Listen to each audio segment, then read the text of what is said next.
আসসালামু আলাইকুম। আপনাদের সাথে আমি আজকে একটা রান্নার ভিডিও শেয়ার করছি, সেটা হচ্ছে আতপ চালের পোলাও। আপনারা হয়তো অনেকেই অনেক রকম পোলাও খেয়েছেন, কিন্তু আতপ চাল দিয়ে কিভাবে পোলাও রান্না করে সেটা আজকে আপনাদের সাথে শেয়ার করব। এই যে কড়ার মধ্যে আমি তেল দিয়েছি, তার মধ্যে পেঁয়াজ আর রসুন কুচি দিয়েছি, এগুলো লাল লাল হয়ে উঠছে। এখন আমি এর মধ্যে কিছুটা কাঁচামরিচ দিয়ে দিব, তেজপাতা দিয়ে দিব, আর দিয়ে দিব এই যে সমস্ত রান্নার উপকরণ: লবণ, হলুদের গুঁড়া, মরিচের গুঁড়া, জিরার গুঁড়া আর গরম মশলার গুঁড়া।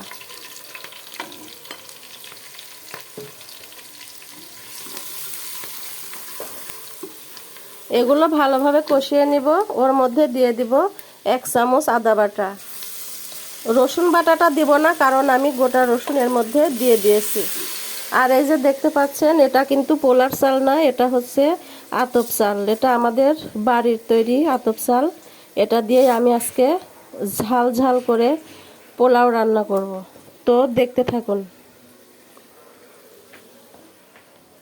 এই যে দেখেন, মায়ের কাজে সাহায্য করতেছে মায়ের রাজপুত্র। এই যে আমি মশলার মধ্যে এখন চালগুলো দিয়ে দিয়েছি। এখন এটা সুন্দর করে কষাবো কিছুটা সময়। এর মধ্যে আমি এখন দিয়ে দিব এই যে দারচিনি আর এলাচ।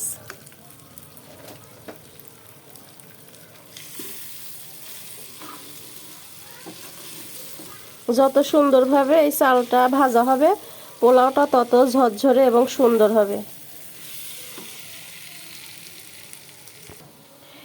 দেখুন, এই যে আমার কিন্তু চালটা অনেক সুন্দর করে ভাজা হয়ে গেছে।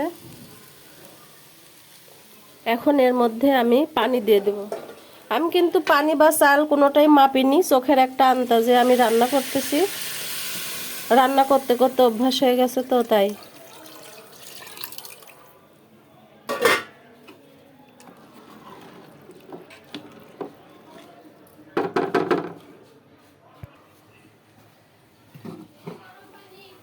এই যে দেখুন, আমার আতপ চালের পোলাও কিন্তু সুন্দর রেডি হয়ে গেছে এবং অনেকটাই ঝরঝরা হয়ে গেছে।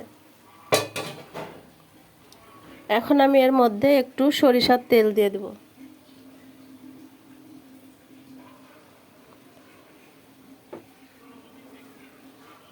উপরে একটু ধনিয়া পাতা ছিটিয়ে দেব।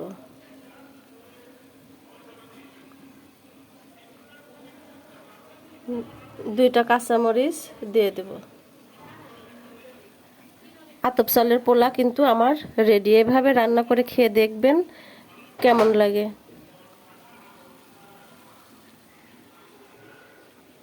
আজ তাহলে রাখছি। আল্লাহ হাফেজ।